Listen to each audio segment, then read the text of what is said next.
mag-review ng madaling araw bago yung exam para fresh pa sa utak lahat, 'di ba? Naalala mo 'yun, sinabi mo sa akin 'yun. Iilan lang 'yun sa mga tip mo sa akin. Iilan lang 'yun sa mga na-share mo sa akin. Tapos, yun, na-open ko yung life ko sa'yo. Na-open mo din yung life mo sa akin. Isang gabi lang yun, pero ang dami na nating napag-usapan. Tapos halos puyatan pa yun 'di ba? Tapos hanggang kinabukasan, nakachat pa rin kita, nakachat ulit kita. Hindi ko akalain na magkakachat pa tayo nun kasi akala ko hanggang doon na lang yun. Pero hindi pa pala. Tapos hanggang sa mga lumilipas na araw, ang dami na nating napag-uusapan.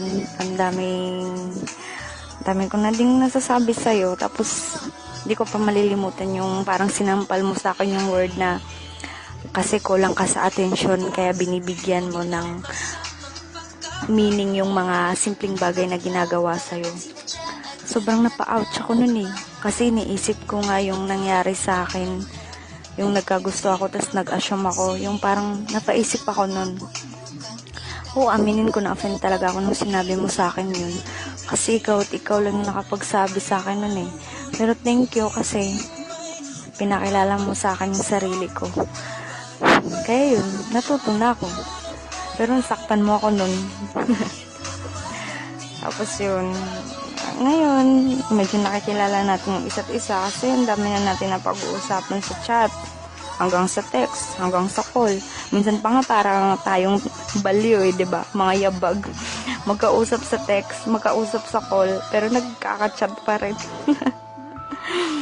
Tapos ikaw, na-update mo ako sa mga ginagawa mo lagi. Yun, sinanay mo ako nun. Kaya ito ngayon, nasanay ako.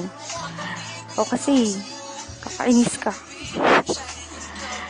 Tapos, naalala ko pa nung unang tumawag ka sa akin. Hindi ako makapagsalita nun halos. Pero ang saya ko kasi narinig ko yung boses mo. Yung unang beses talagang tawag mo sa akin.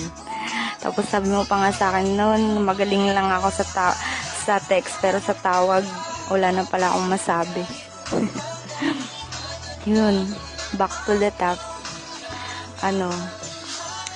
Thank you sobra kasi ikaw yung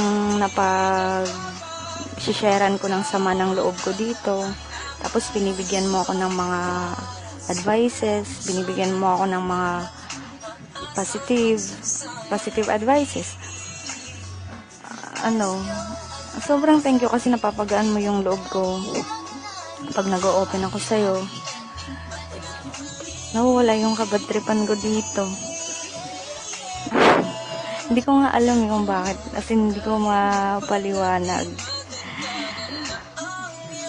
Ewan ko sa'yo, nakakainis ka. Kasi, nung una wala lang talaga yun, pero habang tumatagal, parang kulang na yung araw ko pag hindi ako nakakatanggap ng messages galing sa'yo. Ang weird. Ewan ko sa'yo. Tapos, basta yun na, paikliin ko na lang to. Mababasa mo rin naman to di ba? Yun, basta yun. Thank you, sobrang thank you. Thank you na nakilala kita. Thank you na dumating ka.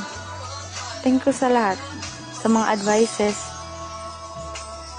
Yun, sa mga tips.